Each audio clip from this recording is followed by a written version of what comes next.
talk about medial thrust problem. It can be observed from coronal plane during the stance phase of walking.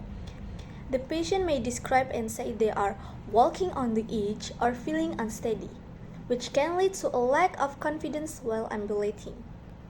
If the patient walks on medial border of the foot and the pylon is medially tilting, it's because the excessive adduction of the socket. And if the pylon is vertical but the foot placement is too much lateral, it's because the socket placement is too much medial. We observe the patient from coronal plane during stance.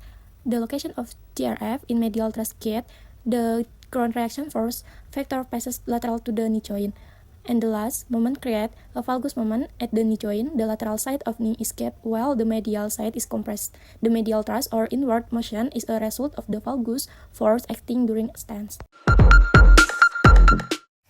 So, how to correct or prevent the medial thrust? The first one is we need to check the alignment of the orthosis or prosthesis. Make sure the socket or knee joint is properly aligned in the frontal plane to prevent the knee from collapse medially during stance. The second one, orthotic intervention. We can use a knee orthosis or CAVO with valgus control, add medial pads or use a 3-point pressure system to stabilize the knee and reduce medial thrust.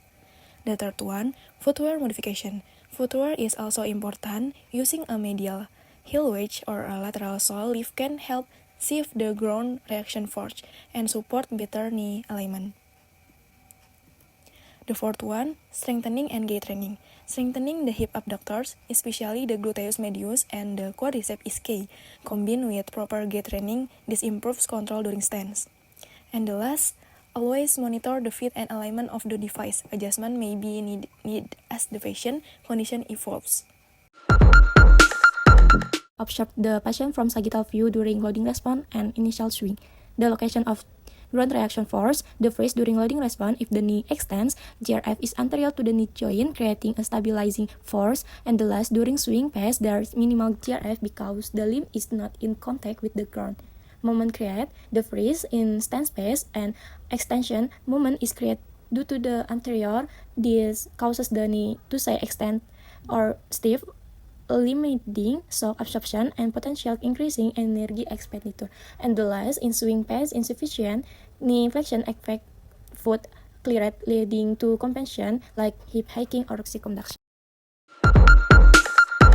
This problem can caused by an improper alignment, like if the socket is positioned too far posteriorly, it can restrict knee flexion, or socket is less flexion, or maybe the patient have pain at anterior distal, the heel cushion or plantar flexion bumper too soft, the dorsiflexion bumper too hard, the prosthetic foot is too large, or maybe the patient have a weakness of quadriceps, or it can be caused by patient's habit. How to correct or prevent? The first one is prosthetic adjustment. For prosthetic users, check the knee unit. If the swing resistance is too high, reduce it to a low, smoother knee flexion. Also, make sure the socket and foot alignment don't block knee movement. The second one, orthotic consideration. If the patient use a CAVO with locked knee, consider switching to a stance control CAVO which allow knee flexion during swing pace. The third one, strengthening and toe-off. Strengthen the hip flexors, hamstring, and ankle push-off muscle. A good push-off helps initiate natural knee flexion. The fourth one, gait training. Train proper press swing and the last one, ankle and Use footwear. visual or if the ankle verbal is too feedback rigid to help due the to patient AVO or stiff, time so their it can movement block knee better. flexion. Use an articulate AVO or posterior left spring AVO to allow better ankle motion.